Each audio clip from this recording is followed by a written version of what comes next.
Olá! Hoje a gente vai mergulhar num tema fascinante: decodificando o desejo.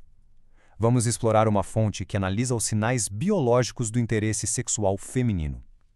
A ideia principal aqui é que, enquanto as palavras podem, digamos, ser diplomáticas, o corpo envia sinais involuntários que, segundo esse material, não sabem mentir. E aí a gente chega na pergunta de US$ 1 milhão, né? Como é que se diferencia uma simples cortesia social de um interesse sexual para valer? O argumento que vamos analisar é que a resposta não está no que é falado, mas sim numa linguagem silenciosa, a linguagem do corpo. Bom, vamos a fundo nisso. A distinção que a fonte faz é bem clara. De um lado, a gente tem a comunicação verbal, que pode ser moldada por normas sociais, pela educação, por um monte de coisa. Do outro lado, estariam os sinais biológicos que são acionados pelo sistema nervoso. Esses são apresentados como respostas honestas e, olha só, incontroláveis à excitação. A alegação é forte. A biologia não blefa. E qual é o motor por trás disso tudo? Segundo essa análise, é o sistema nervoso autônomo. É ele que, quando a atração é genuína, supostamente dispara uma série de respostas físicas que a gente simplesmente não consegue controlar de forma consciente. Essa citação é muito interessante. Ela resume uma ideia-chave do material, que é a da negação plausível. A fonte sugere que esses sinais evoluíram para serem sutis, sabe? Assim, o interesse pode ser comunicado a quem interessa, mas visto como um comportamento normal por outras pessoas. É quase como uma camada de proteção social. Certo, vamos começar a decodificar esses sinais então. E vamos focar primeiro na área que, de acordo com o texto, é a mais expressiva de todas: o rosto, os olhos e a voz. Mas por que os olhos especificamente? Bom, porque a resposta deles estaria ligada diretamente ao tal sistema nervoso autônomo. O argumento é que, diferente de um sorriso que pode ser forçado, as reações dos olhos à excitação seriam praticamente impossíveis de fingir. E aqui estão os marcadores que o texto detalha. Primeiro, a dilatação da pupila mesmo em um ambiente iluminado. Isso, combinado com um olhar mais longo que o normal, os chamados olhos de quarto, com um foco mais suave e pálpebras um pouco caídas, e por fim, olhares frequentes na direção da boca. Segundo a fonte, isso indicaria um desejo inconsciente de beijar. Agora, passando para a voz, a lógica apresentada é bem parecida. A excitação sexual alteraria a nossa fisiologia. A respiração fica mais profunda, os músculos relaxam, e tudo isso, claro, teria um impacto direto na forma como o som da voz é produzido. E o resultado seriam essas mudanças aqui. O tom de voz ficaria um pouco mais baixo, talvez um pouco rouco, a fala mais lenta, mais deliberada, o volume diminuiria, o que cria uma certa intimidade e força a aproximação, e por último, sons como suspiros e murmúrios se tornariam mais frequentes de forma inconsciente. O cabelo e o pescoço também recebem destaque. A fonte atribui a esses gestos uma dupla função, uma função evolutiva.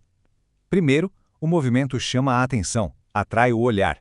Segundo, o ato de tocar o cabelo e o couro cabeludo supostamente liberaria feromônios, aqueles sinais químicos da atração. Então, os comportamentos a serem observados seriam o toque constante no cabelo ou inclinar a cabeça para expor o pescoço, uma área que é considerada vulnerável, né? E até movimentos mais dramáticos com o cabelo. O ponto principal, segundo essa análise, é que esses gestos acontecem em conjunto, não de forma isolada. Agora, na nossa segunda sessão, a gente vai ampliar o nosso foco. Vamos falar da linguagem do corpo como um todo, analisando a postura, a proximidade e, claro, o toque. A ideia aqui é que o corpo se alinha de forma inconsciente com o foco do desejo. É como se fosse uma orientação que acontece sem a gente nem perceber, sabe? Uma espécie de bússola biológica que aponta para a pessoa de interesse. Mais especificamente, a fonte aponta para o alinhamento do torso, dos quadris e dos pés na direção da outra pessoa. A postura geral também mudaria. A coluna mais ereta, o peito para frente. Além disso, haveria uma tendência de diminuir o espaço físico e de se posicionar de um jeito que prolongue a interação, não de um jeito que facilite uma fuga. O toque é apresentado como talvez o indicador mais definitivo, porque ele combinaria um desejo inconsciente com uma ação consciente. A progressão que a fonte descreve começa com toques acidentais e frequentes. Depois, isso evolui para toques intencionais, no braço ou no peito. O autotoque também aumenta, como acariciar o próprio pescoço. E o ponto crucial é quando a progressão culmina numa resposta positiva ao toque da outra pessoa. Agora, a gente volta para os sinais que são puramente biológicos, que o texto classifica como os mais confiáveis de todos. São respostas do corpo que são visíveis, mas que estariam totalmente fora do nosso controle consciente. Os sinais seriam estes: a respiração que se torna mais profunda e lenta, o pulso que pode ficar visível no pescoço ou nos punhos, com aumento da frequência cardíaca, e, por fim, o rubor, aquele leve avermelhamento da pele no rosto, pescoço e peito, causado pelo maior fluxo sanguíneo na região. Na terceira sessão, a análise vai para um outro nível. A gente vai abordar padrões mais complexos, que envolvem a sincronização de comportamentos e até mesmo o que a fonte chama de exibições territoriais. O espelhamento, esse é um conceito fascinante. A fonte descreve como uma sincronização que acontece quando existe uma conexão muito forte. Inconscientemente, uma pessoa começa a adotar a mesma postura, os mesmos gestos e até o mesmo ritmo de fala da outra. É como se criasse uma harmonia comportamental. E, em seguida, o material descreve o que chama de comportamentos territoriais.